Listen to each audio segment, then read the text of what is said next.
you are a force to be reckoned with in multifamily. And I always want to know like how people found their way into multifamily. Like, did you set your eyes on working at an apartment building? Did multifamily find you? What was that like? Well, I was living in an apartment building called Devereaux Glen. It was a Greystar property, but it was Riverstone at the time. Shout out to the old days of Riverstone. Shout out. Yep. Um, I was living there and I just decided very impulsively to quit my job as a ballroom dance teacher. I was so over it. I do this thing when I get over it, it's very hard for me to like stick it out. So I have to stay engaged and I was done.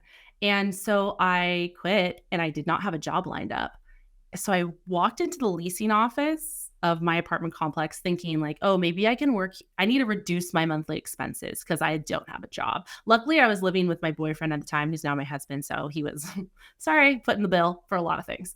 But I walked into the leasing office thinking I can reduce our monthly expenses if I work here part-time and get a discount or free rent. I had no idea how this whole thing worked.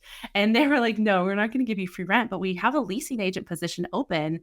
Do you want to interview for it? And I got the job right away as a full-time leasing agent and really just thought it would be a little thing that I did for a while.